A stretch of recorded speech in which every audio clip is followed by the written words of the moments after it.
Hang on, hang on.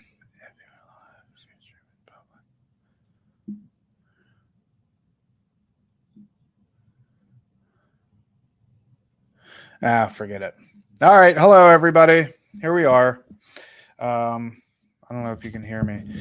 Just for today, May 9th. Hello, May 9th. What's going on here? All right. First things first.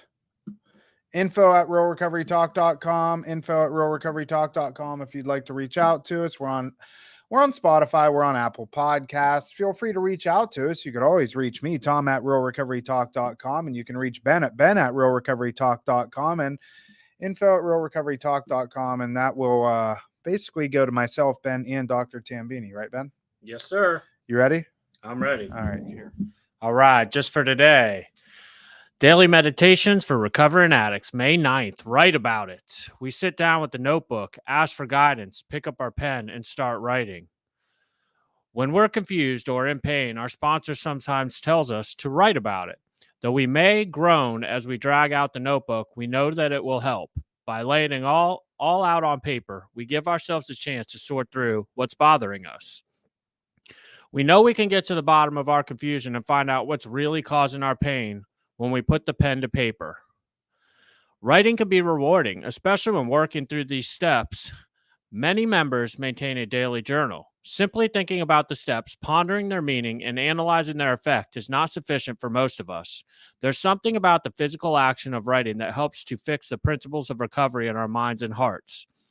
The rewards we find through the simple action of writing are many. Clarity of thought, keys to lock places inside of us, and the voice of conscience are but a few. Writing helps us to be more honest with ourselves. We sit down, quiet our thoughts, and listen to our hearts. What we hear in the stillness are the truths that we put down on paper. Just for today, one of the ways I can search for the truth in recovery is to write. I will write about my recovery today. Very good. That's a solid one. Yeah. Should I elaborate? Yes. Check out this experience. So, this is my opinion based off of my experience. I have had the beautiful opportunity, I will refer to it as, to sponsor quite a few men. Now, my experience with that is that anytime we start working steps, we really don't start doing the majority of our writing until the fourth step. There's, in my experience, very little writing, if any, the first three steps. It's kind of like story time, if you will. You're learning about the addiction, mental obsession, physical allergy. You're just attaining knowledge and basically being read to, if you will. Now, what I have found is many people will show up for that time and time again. But in my experience, as soon as it comes time to get to the fourth step and you tell them, bring a pen and paper, and you tell them to start writing and that they have quote unquote like an assignment, if you will, when we leave and we're done reading today, you're going to go home and this is what you're going to do. That is where the majority of people fall off. Now, I hear a bunch of nonsense that people are, oh, I'm afraid to do a 4-step or do an inventory or whatever the case may be. I'm afraid what I might find and I'm going to hate myself and da-da-da-da-da. BS. I'm going to call it what it is. It's laziness. That is my opinion based off of my experience.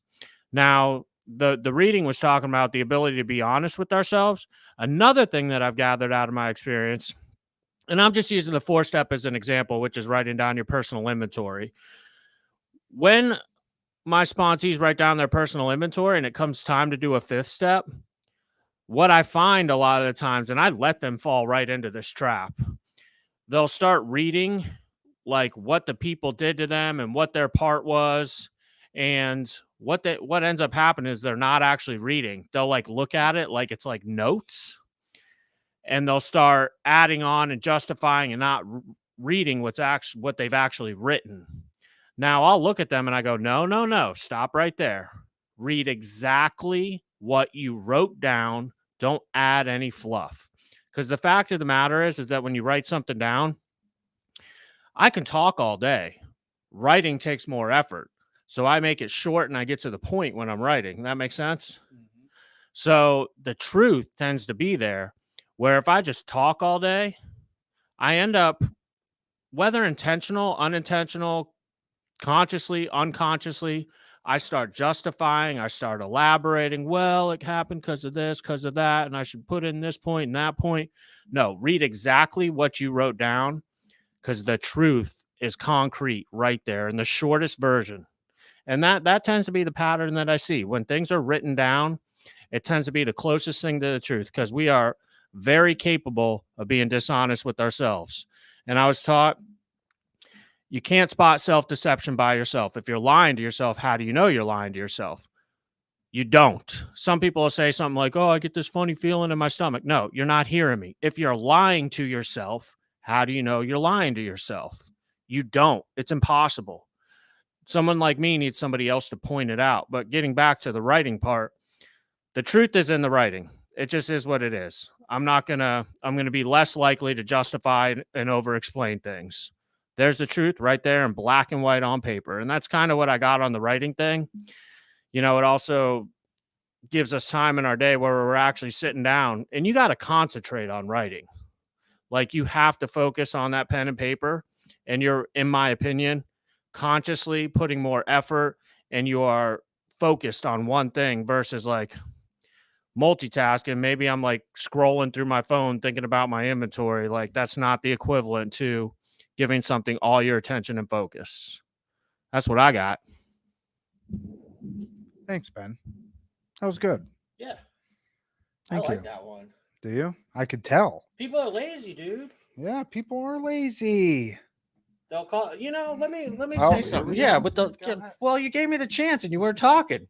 So, like, what'll happen too is when they get to the lazy part, and all of a sudden they're like not doing their inventory. These are my sponsees I'm referring to that I've had in the past. They'll call me and they'll want to talk about their problems.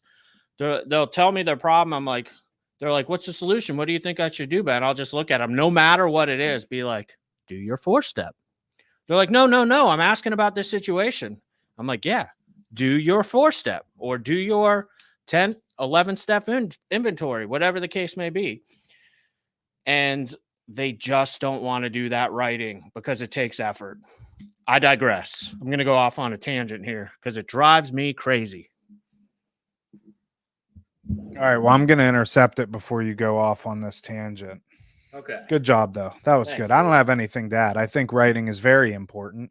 And I'm with you. I think that people are lazy if they choose not to. 4-step, people are like, oh, I don't want to do the 4-step because I don't want to look at all the bad things that I did. And it's like, no, you're just lazy. So You already know what you did. yeah, you already know what you did. You did it. So thanks, Ben.